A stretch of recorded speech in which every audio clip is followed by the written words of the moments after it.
We got another special guest, Mr. Bryce Hoppel. Oh my God, that medal! Listen, you see, if you can see on the live stream, the sun and the gold medal is blinding me, man. How you feeling today? I'm feeling amazing. Kind of called the shot for 142, and we're able to go out there and execute, and couldn't be more hyped about it. That's my type of party right there, man. That's my type of party.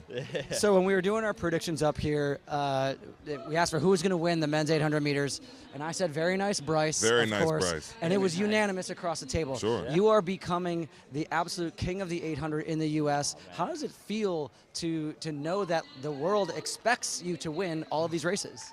No, it's a little pressure. I'll be honest. I was having a hard time sleeping last night, but man, it feels great, and it's a big blessing to do what I do, and yeah, I try my best out there every time, and I think it results in the results, and yeah, couldn't be more happy to be representing all that I do, and it's definitely a blessing. Yeah. I want to talk about those semifinals, okay? Because you came across the track, you wasn't even like you were breathing hard. You know what I'm saying? It looked like you executed your plan to perfection. You came through in a smooth 144. You look good. You look healthy. But you watch the next heat. You see all those guys running 143s, PRs. What are you feeling as you see those guys do those big performances, knowing you got one more race coming the next day? No, it was crazy because I was sitting in like the little heating area and saw the 143s come across the line, and like in my head, I'm like, oh man, I gotta go top that. Like I gotta go show what I can do out there. And then, I ran my race to perfection. I executed it well, and as I was coming down the home stretch, I was like watching the time, but then I was like looking around, like, hey, no one's near me, and I'm just like, I'll come for the time next time. No, so man, that's amazing. That's what was going through my head, and I was like, yeah, I had to shut it down a little bit. Sure. We just had Daniel Hogue on here, and he talked about approaching this meet with with some bullets left in the chamber, right? So, we haven't seen the best of Bryce Hoppel just yet. Absolutely. He's finger gunning that clock. Bryce, what is it that gives you the belief to do something that you have never done before? Man, I think just where I've been at, and I'm in such a happier place with an incredible training group with a very nice track club guys, and I think just having those other phenomenal athletes around me like Hobbs, it pushes you to new heights. And so like now I'm just reaching for more and more, and hopefully go do some good things when I race against those guys in Paris and go for more medals. So. Okay, so I got to ask you about Hobbs. You opened go. the gate. I wasn't going to Let's bring go. up anybody Let's go. else, but you opened We're the here floodgates. now. All right, the Wunder Kid Wonder, the climber. When you train with Hobbs, are you guys doing similar workouts? Are you guys doing a bunch of stuff that's different? And like when you guys were towing the line, you're like, is Hobbs the guy that I have to worry about the most?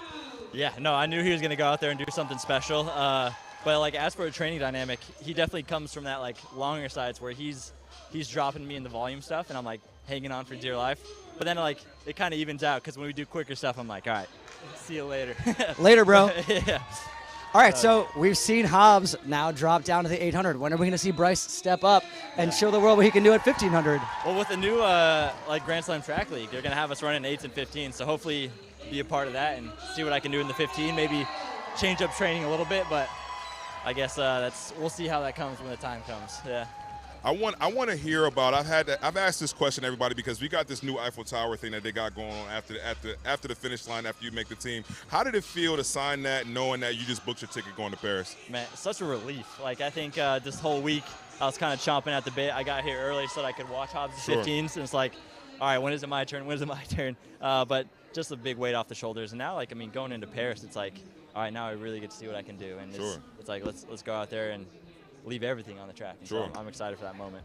So is this your second or third Olympic trials? This is my second Olympic trials. Second Olympic trials. So the 800 is usually contested in the first 4 days. What's it like for you to sit around for almost 2 weeks just knowing that you are the almost last event on the last day? It was not fun. Again, I was just kind of just all right, what do I do now? And then on the off days, I'm like, oh man, this is really boring.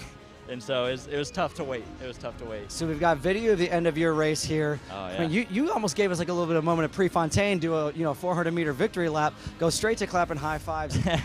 What is that feeling when you know you cross the line, you've run the best time of your life, and you're going to the Olympics? Man, again, I was feeling a little fatigued, but the excitement and the weight off the shoulders, I'm going to keep running. I'm going to keep it going and go high five the fans, and just in exhilaration. I was just I don't know, trying to still let the energy out almost coming across the line because you just get that adrenaline of, man, going to Paris, get to represent the U.S. at the Olympics. And, the fans in the stands, obviously today, this was packed. There was not a seat available in the house. Can you hear the runners behind you, or did you know there was daylight? I mean, the last time you get to see that board is about 200 meters to go. Are you running scared the last 50 meters, or are you just running confidently through the line? I definitely didn't hear them, but I could see them like in my peripherals certain times throughout the race. But like when we're coming for that last 150, it's like I'm putting everything I can into the track and just getting all the power that I can out of my legs, and I sent it home. So like, yeah, it was a blur, and probably blacked out a little bit. Yeah. You look absolutely fit and fantastic and ready to pursue medals. I just want to know, do we get to see you on the track at all before Paris, or are we wrapping it up and getting ready for the rounds? I think the plan is to go back to Flagstaff, get like a week of training in, then we'll go run the Monaco Diamond League. So that's always a fast one. Man, everybody's going to Monaco. We might have to take this show on the road. Yeah, wag a couple fingers at that, me too, huh? Oh yeah. I love it, man. Listen, we want to wish you best of luck. Congratulations on qualifying for the Olympics. You look fantastic, and we know you will be ready to roll in Paris, brother. I appreciate you guys. Thank you. Absolutely.